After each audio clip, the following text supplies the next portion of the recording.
Hello, and welcome to the Thrive Mindset Podcast. I am so glad you are here with me. My name is Carrie Dale, and I am your host. I am an entrepreneur, author, podcaster, manifester, and motivator. And I am on a mission to empower you to create the life of your dreams. If you are looking to up-level your life, relationships, finances, productivity, and success, you have come to the right place. I will share with you tools, resources, strategies, my failures, and my successes that have all helped me achieve the life of my dreams. It is my goal with this podcast to help you see your potential and empower you to create the life of your dreams. So let's get to it. Well, welcome to the Thrive Mindset Podcast. I'm Carrie Dale, your host, and today I'm excited to introduce you to Coach Jacob. He specializes in helping people improve their relationships with technology. His strategies enable individuals to reclaim 3 to 4 hours of additional free time every single day, leading to better relationships and increased presence with loved ones. Welcome, Jacob. Thank you. Thank you for having me, Carrie. Good to see you. Oh, thank you. I really feel like we connect with each other through stories. So if you could start out maybe with your story and how you got into doing this, that'd be awesome. Yeah, sure. I've always been an introverted person. I like to spend my time alone, connecting the dots, thinking about the world, thinking about philosophy, psychology, religion, many different subjects, spirituality. Mhm. And my goal in the past was to get into a company, like get good grades at school. I was able to do that. I was always one of the, let's say, on paper, of course, one of the best students, getting the best scores. I studied in Italy, university, and I had the possibility and the opportunity to study abroad as well. I studied in Belgium, in a really good university. And then what I did, I liked Belgium. So I said, okay, let's postpone my graduation because companies, if you want to get an internship, generally they don't hire people that have already graduated. They hire students because of their reasons. That's fine. So I said, my thesis is completed.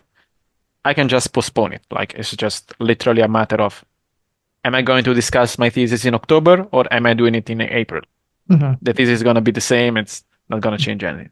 So I said, let me use those months and let me try to find an internship. So I found my internship in a big consulting company, and you probably have their products in your home. Which company is that? The company is Procter and Gamble. Oh, yeah. Yeah, everybody has these products. Of course. Right? Yeah. And so I started there, my career. So that was my first really big company. Mm-hmm. We could say prestigious companies, quite known, right? Mm-hmm. So my goal was as somebody that always studied, always worked hard, was just to get into the company and start climbing the rankings, let's say, climbing the ladder. That was my game for me, right? Mm-hmm. The problem was I wasn't, and it took me some time, it took me a month or two to realize that my habits, both at work and outside of work, weren't giving me the result that I was hoping for. So while at work, I had to concentrate. I needed to really dig deep, really understand new concepts.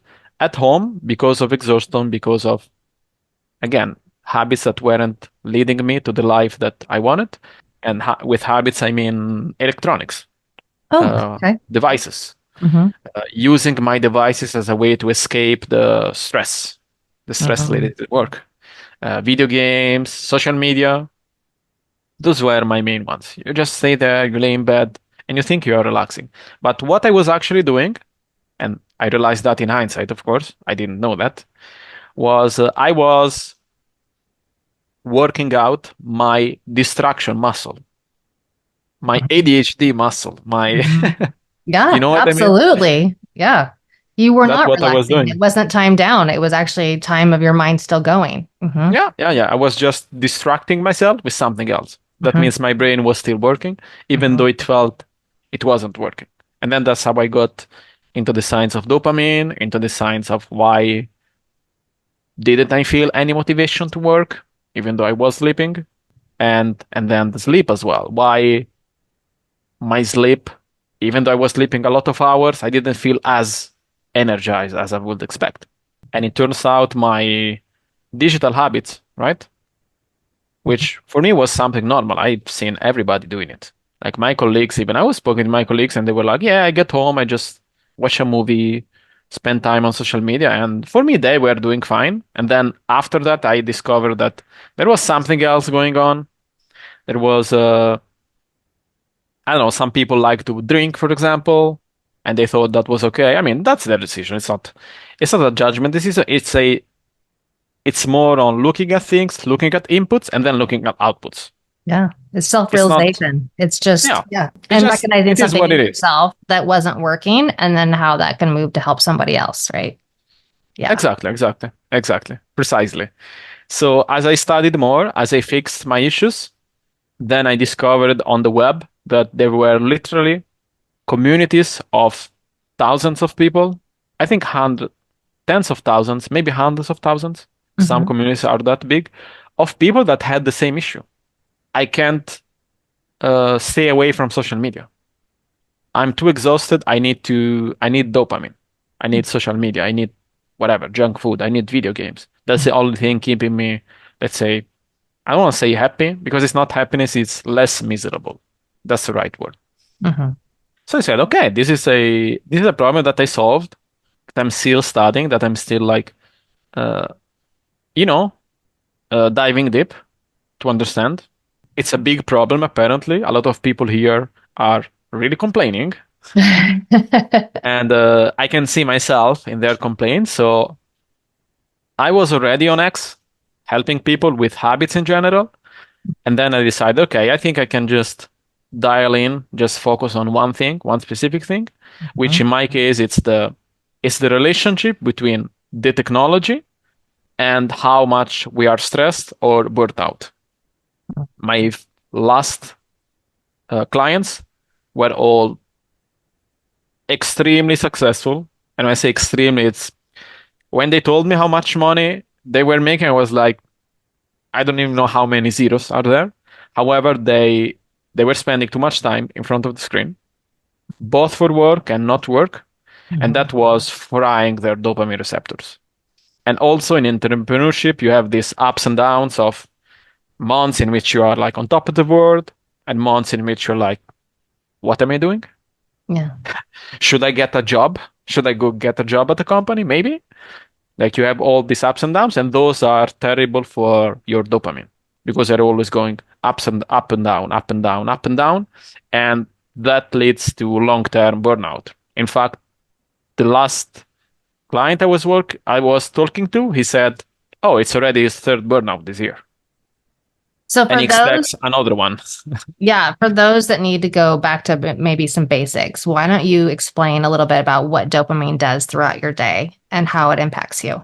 Yeah. So dopamine, it's for me, the way I explain it, it's how much progress are we making in something, or how much motivation do we feel to do something? How much desire do I have, I don't know, to talk in this podcast, Mhm. for example?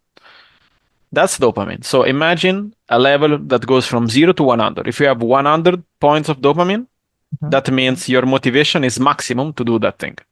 Mhm. However, dopamine can be either, I like to say, stolen Mhm. or earned. Imagine you go to a car dealership and you get a car for free. That's stolen dopamine because you didn't pay for the car. Mhm. And then you have earned dopamine, which is you go there, you pay, I don't know, $50,000 and you get the car. So then how does that relate to real life, right? Yeah, in real life, what's happening, especially in the Western world, is just humans in general, they all have primary needs, right? So, for example, companionship, I don't know, finding a partner, finding love, eating, uh, belonging to a group, for example. So, stolen dopamine or dopamine slavery, which is another buzzword that Mhm. I use, basically what it does is it takes a basic human need that we all need, right? And it strips away the effort part from it, right? Yeah. So, for example, you have adult content, right? Adult content, basically, again, no judgment. It's Yeah. just literally what's happening, right? Adult Mhm. content, it's sexual companionship without the effort part, without the discussions, Mm-hmm. without the you said this but I meant that, without the raising your voice or crying, and without all that stuff. So what it does, it gives you it because the brain doesn't understand the difference between reality and fiction. That's just a feature of the brain. All Yeah. it sees is ones and zeros. So dopamine, if you're getting dopamine, you're getting ones, and if you're not getting dopamine, you're getting zeros. So if you go through different ladies on the web, your brain is thinking, good job, Mike. Congratulations, we have just mated with 10 different girls. You're Mm-hmm. doing your job, you are spreading your genetics, let's say. Mm-hmm. That's what your brain is thinking. And then reality hits, and then you have guilt, and guilt functions as a, okay, let's keep it more because that helps me with the guilt. Video games. Video games, you can think about your job, for example. How much effort do you need in your job to get to one level to the other? A lot of effort, right? Mm-hmm. What video game do? Instead, it's they give you levels such that you are always performing at the right level that's not too hard and not too easy. And that means you can keep playing there. And Yeah. that's why video games that have a system called ELO system. The ELO system was created in chess to match players with a similar level. Mm. Those tend to be the most addictive because when you play, you always have a chance of winning and you always have a chance of losing. And the most addictive, uh, let's say, mechanism in nature is called random reward, which is the one in gambling. Mm-hmm. Social media works in the same way. People don't know it, but social media works the same way as a slot machine. When you scroll, if you find a post that you like, that means you have found a winning combination. Mm. But if you don't find it, then that means you need to scroll more. So then if you're I don't want to say not everybody's addicted, but a lot of people are to social media, to video games, to whatever these dopamine hits are, how is that impacting you with the I don't want to say normal because normal is not a proper word, I don't think, but with the regular day-to-day things that you should be having dopamine hits on, but you're Yeah, probably not because you've created this other extreme. exactly. So what your brain does, it's when you produce dopamine artificially, your brain it's basically has this external signal of there is this thing here which is external that's producing dopamine. I can just stop producing it myself Mm-hmm. because I can just I can stop working in order to release the dopamine because I can just rely on this external thing. So the best way for me to explain it is imagine that normal life maximum gives you let's say normal life is a car, right? Mm-hmm. And you're doing your thing and maximum you can only drive at 50 miles per hour. That's your maximum. Okay. Artificial dopamine gets you to 100. And what happens if you get used to 100? 50 seems really slow. That's what happens in really, let's say, easy terms. So when you overindulge in artificial dopamine, which again for your brain is the same, whether it's natural or artificial, it's just ones and zeros, you lose the ability because of your tolerance, the tolerance that you build of enjoying normal things. So let's say if a walk once gave you 6 out of 10 dopamine, now it's going to give you 2. Mm. That's how it works. It works in relatives. Okay. So, but then can you reverse that? Then can you back down to a level that is better for you? Yeah. Absolutely. And there are some, let's say, school of thoughts on that. There is everything in moderation is fine, which is it sounds good Mm, on paper, right? It's like everything in moderation is fine, but everybody starts in moderation, right? yeah. But most people end up in excess.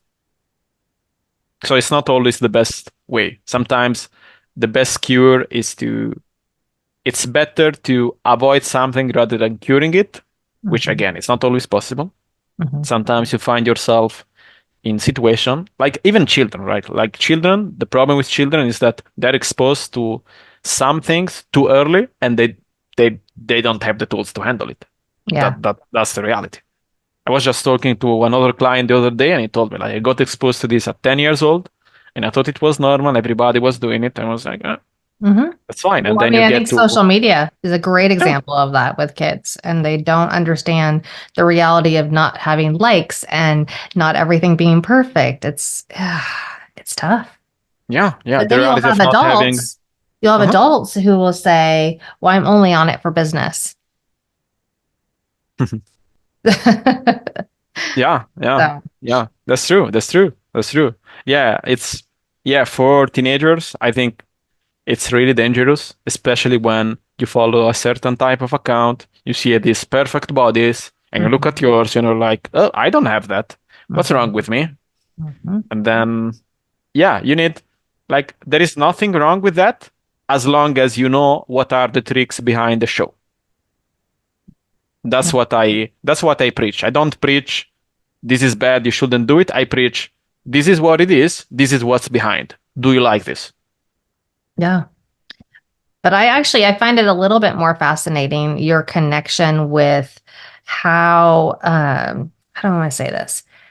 I don't want to call it maybe a depression, but it kind of is, isn't it? Because you're so used to this go, go, go, go, go here at this level and going so fast, as you said. And that Hmm. when you back down to the low, you just feel like ick. I It find is. that really fascinating because I've seen that. I've actually seen that probably in my own children, adult children. I've seen that in their friends. And it's been this fascination for me about why is this generation, why are they always so upset with real life? Yeah, yeah. Because again, artificial dopamine, what it does, there is a good book called Unscripted, which Mm, calls this type of dopamine, they call them hyper reality. So they create a reality in which your wife is not mad at you, your children are not complaining. And again, since your brain is not able to distinguish between the two things, that's why people are able to be at a party, let's say, with mhm, 10 other people, and everybody's on his phone. And you're like, but didn't you get to the party? Like, what's wrong here? The reason is that hyper reality is giving them the impression of living a better life than they are actually living, in which there is no rejection, there is no discussion.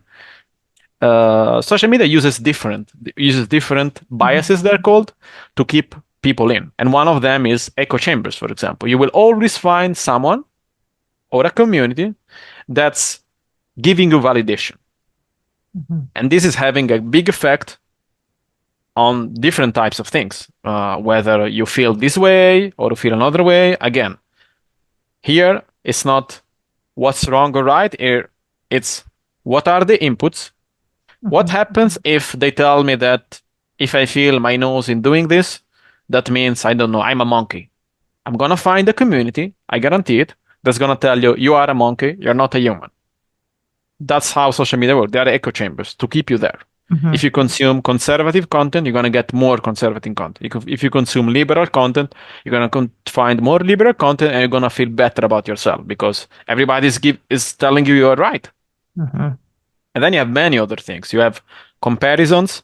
So this feeling of, oh, she's always on holiday and I'm here grinding and I Yeah. hate this. But you're still there because that that gives you, let's say, more it feeds in your envy, let's say. Which is paradoxical, right? Like and you're still getting there because then you're scrolling to find something else that's gonna make you feel a bit better, and then you're gonna feel worse at the end of the day. And there are a bunch of others. Again, mostly it's validation, the gambling effect again, that you're always gonna find something that you like. And then the release of dopamine, the maximum release of dopamine happens in the pursuit of finding something that you like. So when you find something that you like, that's not the point. That's not when you feel good. You feel good when you search for it. Hmm. Interesting. Not when you yeah, yeah, yeah. If we connect, let's say, some electrodes to to measure our levels of dopamine, the levels are the highest during the search. So, for example, they did this with, I think, with people that were gambling at a casino. the levels were higher when the machine was working, not when the result was out. And Okay. that's the thing that keeps you there. Because in social media, most time is not spent on the post itself, as unless it's like a long form thing. It's Mhm. spent searching, it's spent scrolling. That's Yeah. what it's your time. It's not like you, let's say, you find a good thread and you just dissect it and you just read it and you just learn and you apply. So what happens when somebody, I mean, you said two different ways, right? You could obviously Mhm. just cold turkey be done with it. I can't be around that anymore. Or, limiting more. What happens? What changes in that person? So what it changes, again, to make things simple, I like to say when you focus, you are building your focus muscle. When you indulge in artificial dopamine, you are building your distraction muscle or your I am not motivated muscle because I can get this for free. So what happens is like imagine in yourself you have two politicians, let's say. And I promise I'm not going to speak about politics. It's okay. Every time you indulge in cheap dopamine or artificial dopamine, you're giving a vote to the politician inside you that just wants things really fast and is going to give up when things are going to get a bit harder. However, if you do the opposite, so if you work hard, if you put in the effort, then you're giving a vote to an identity which is I'm a hard worker, I earn my success. That's what's happening. So you can imagine this dichotomy that's happening there. So again, you can reduce it, and there you always have a debate in which, because the problem with moderation is you can always find an excuse on how and why and how much you're using it. Mm. Because you can say, oh, this is moderation for me. Oh, for someone else, this is moderation for him. And this is a common example in alcohol. Oh, I can drink uh, 10 beers and don't feel nothing. And this guy just needs one beer and he gets drunk. So that's a really bad argument because two things are happening there. Either, let's say, generally people that are with a smaller body, they just need less alcohol to get drunk. People with a bigger body, they need more alcohol to get drunk. And then there is a second thing, which is tolerance. The person that needs more alcohol, that means he has built a lot of tolerance towards alcohol. And that's Yeah. why he needs more. Yeah. So there is like the whole, it's good in moderation, it's not good in moderation. Just the whole argument falls off. Because Yeah. like, what's moderation? Like, That you makes need, sense. yeah. It's like if for everybody you have a different type of moderation, then there is no moderation. Like, what is the upper bound? What is the lower bound? It's Yeah. impossible, right? It's impossible to create a clear definition. Like for me, use it in moderation will mean I can use it and not have any effect in everything else in my life. So my relationship are not going to be hit. My work is not going to, let's say, the quality of my work is not going to be. That's for me a an acceptable, let's say, definition of moderation. If you do these things, which you know are bad for you, and there is no side effect whatsoever in everything else, I'd say do it. I mean, Okay. I'm against it, but I'd say that will make sense. That will be a really good argument. Like, however, most of the time it's not the case. That's why I have people coming to me and they say, hey, I'm just working 12 hours a day. This work as CEO is killing me. And the only thing that I can use to distract myself is screens. I could do it for 2 hours and then 2 hours are not enough. Do you see a correlation between success and productivity and moving faster towards your goals when you eliminate technology or when you limit technology? Absolutely. And when I say eliminate technology, I mean the part of technology that doesn't require any effort on your part.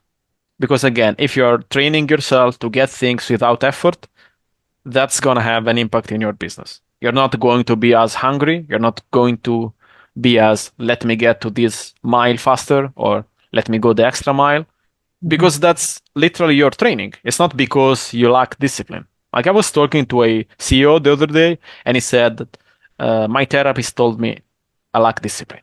I said, your company has a turnover of like millions of dollars. Like if you lack discipline, like the rest of the world has zero. I told him, like, you don't lack discipline.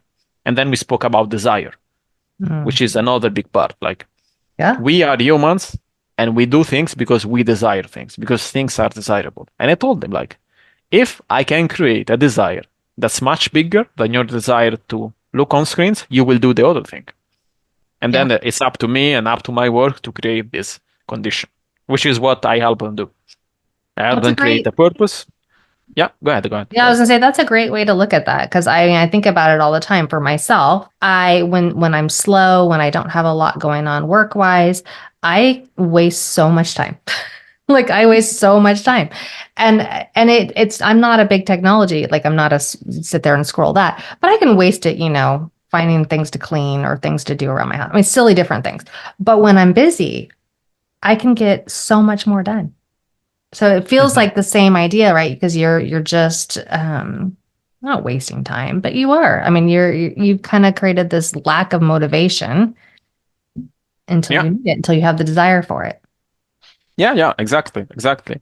And before you spoke about this, let's say, mini depression when you indulge in them too much. Mm-hmm. And that's, I call it manufactured depression, because many people, they tell you, oh, I'm depressed here, I'm depressed there. Mm-hmm. And what they are essentially is just, it's a state called dopamine exhaustion, Mm-hmm. that's hard, Exhaustion. uh, Yes. exhaustion, in which their brain refuses to release dopamine naturally anymore, because it's just, oh, I'm bombarded with dopamine from outside. I can just stop. So what happens is that there is nothing, even artificially, that just gets them out of their, let's call it, miserable state. And when I say miserable, what I mean scientifically is just there is so much pain that there is no amount of, let's say, pleasure that's going to get them out of that pain. And the pain, again, is generated because if our brain stopped, if we didn't have dopamine in our brain, we will literally die. We will live as a vegetable, basically. That's that's literally it. So when you indulge too much in dopamine, you're always pressing on the pleasure side. So what's gonna happen is you're gonna get the same hit as pain from the other side. So let's say if you press pleasure by 50, let's say, over 100, you're gonna get a 50 hit from the pain side, and that's called craving. But what happens with people is that when they feel a craving, they don't let the craving go away. They indulge another time. So now it's not 50, it's 75. Craving another time. Let me engage again. Now Mhm. it's 100. And then eventually it gets so big, the disparity between pain and pleasure gets so big that there is no pleasure available that's going to get you out of the pain. And that's, as I call, it's manufactured depression. There is nothing there. There is no clinical thing. There is no, my generation used to be depressed. There is nothing of that. It's Yeah. just a state that with time we got there. It's not. It wasn't a from one day I'm happy and the next day I'm just depressed. It's a. That, It's everything is a process. that makes Nothing total is. sense. No. Yeah. Yeah. So, I mean, this is obviously too big of a topic for, to solve in one talk with somebody. But if you were to give someone who comes to you like the very first time, one thing that they could do to better themselves, to start moving in a better direction, to eliminate those fake dopamine hits, what would you suggest? So I mostly work with people that have a problem with technology. Mhm. So let's say my client had a problem that he just spends too much time, let's say, on Instagram or Mhm. on X scrolling. What I will do is, by understanding the principle behind it, I will use those principle in the opposite way. So that means if he scrolls and his brain is releasing dopamine because no effort is being applied, what I will tell him to do is, let's find a way such that when you scroll on social media, you are putting in some effort. And that means, for example, one technique it's like the first technique that I give my client, just to give them some momentum going. Mhm. It's keep a notebook on your phone, and when you have the urge to scroll on social media, do not stop the urge. We don't stop the urges. They are there for a reason. Go on social media, start scrolling. However, I want you to take notes on what you are consuming and how is making you feel, Mm. Like you're studying a book, basically. It's the same way. Like imagine you're reading a book, you're studying a book, you're studying like, I don't know, like DNA or Mm-hmm. whatever, science. And I tell them do the same thing for what you are scrolling. However, I want you to answer two questions. What are you looking at? So you just write it down. I'm looking at, I don't know, I'm looking at a dog video and the dog is doing it. It's fine. There is no judgment on there. Like they can Yeah. look at whatever they want. However, then I want them to answer the question, how is that making me feel? And the reason for doing that is that when we feel a craving in our brain, there is a mechanism in which our ability to make decision gets hijacked, which is the prefrontal cortex. Imagine we have two brains, right? It's not true, but Yeah. just imagine. Okay. So we have the prefrontal cortex, which is Mm-hmm. the part that's in charge of making the decisions. Mm-hmm. It's the part that contains our beliefs, our values. If you are religious, for example, I don't know, don't drink. Mm-hmm. That's in the prefrontal cortex. Or don't, I don't know, don't sleep around. That's in the prefrontal cortex. Mm-hmm. And then there is another part of the brain, which is the limbic system or reptilian brain or midbrain. I like to call it midbrain, which is the part that activates when there is a danger, when there is a dangerous situation. So in this case, the danger is our dopamine levels just got low, so we feel the craving of dopamine. That's a signal that your midbrain, which is our, let's say, autopilot system, is taking over. So what I do is our goal is to make sure that we're not entering into autopilot mode. And by taking notes, that means you are aware, and that means you are conscious of your actions, and that means you can make the decision whether you want to stop or not. And the decision is not going to cost you much because you are awake. This is outstanding. It makes me think of almost like a when you're trying to go on a diet and you do like track your food and you don't realize what you're eating until you see it and until you're actually paying attention to what you're doing every day. Because a lot of times you just do it out of habit, right? It's the same. To Yeah. me, that's a very similar idea of getting you to be aware of what's good for you and what's not. That's Yeah. And then what a we great work goal. on the other things. We work on, okay, what's social media giving you that something else is not giving you? And Mm-hmm. this is a problem that, for example, people that have a problem with adult content, they have a lot. They think that it's because of their husband or because of their wife. And then we dig deep and we find, let's say, the trauma that's there. Because mostly trauma Mm-hmm. is, I don't know, like feeling that you're not loved, feeling that. And unfortunately, there are vices that they can give you that, even though they don't. Yes. That's the thing. So a part of the problem is science plus let me dig deeper in your emotions and let me understand what's really happening here.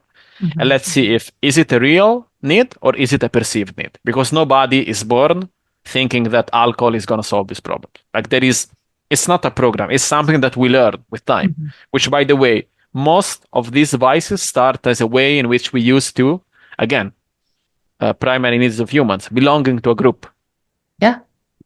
I remember in high school, you are in your, let's say, uh, let's call it lunch break.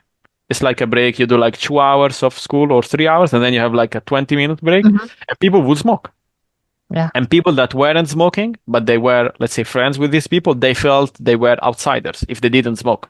So smoking actually starts as a Social. coping mechanism. Yeah, as a Yeah. social thing. As a social thing. The social pressure is one of the biggest things that gets you started in things.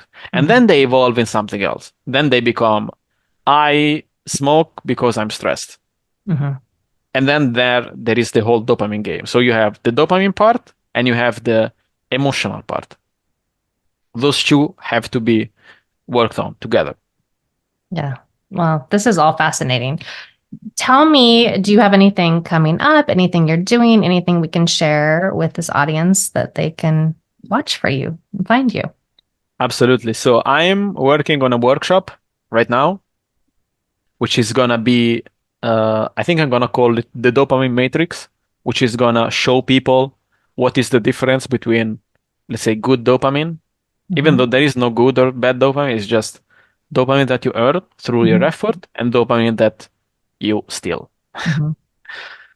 And I called that dichotomy dopamine slavery and dopamine mastery. My program, my coaching program, which is a one-on-one program that goes from 8 to 12 weeks, It's called Dopamine Mastery. And basically what we do is I help entrepreneurs, business owners, generally high performance, which tend to be the people that value the most their time. Nothing against other people, but it's just those, uh, let's say that category of people tend to be the one that value their time and their growth the most. Mm. That's been my experience. Again, eventually I want to create lower ticket offer for people that, let's say, they cannot afford my program. However, at the moment I'm working on a workshop and I'm going to start promoting it into my email list. If you want, I can send you the link. It's completely free to enter my email list. There is no hidden cost. Mm-hmm. And there, basically, I promote my products and I give insights on either clients that I'm working with, just to help people, get people curious to see that if they have a problem like that, it's no issue because I can actually solve it. Well, that's awesome. I will put all of your information in the show notes so that people can check you out and follow and reach out to you. Okay, one last question. If you are going to leave this audience with anything, it's something maybe you haven't shared yet, what would that be? I would say if you master your dopamine, and this is not like a slogan, you're literally going to master your life because you're always going to be in the position to make the best decision for you, but for your loved ones as well. Like, I want you to be as present as you can with your spouse, with your family, and not to get to a day in which you regret it and you say, oh, I wish I spent more time with my family rather than on Instagram. That's my hope. That's why I do this ultimately. It's just okay, technology is cool. It really helps, but let's use technology instead of being used by technology. That's wonderful.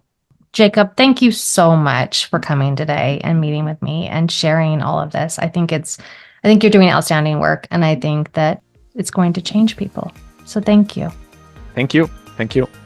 Well, Jacob has a lot to share with this world, and I'm incredibly impressed and thankful that he joined me today. I hope that you learned something. I hope that you gained some wisdom or some knowledge, and I hope that you leave this conversation today with something new, something you can do to better yourself. Above all else, I believe in you, and you can manifest the life of your dreams.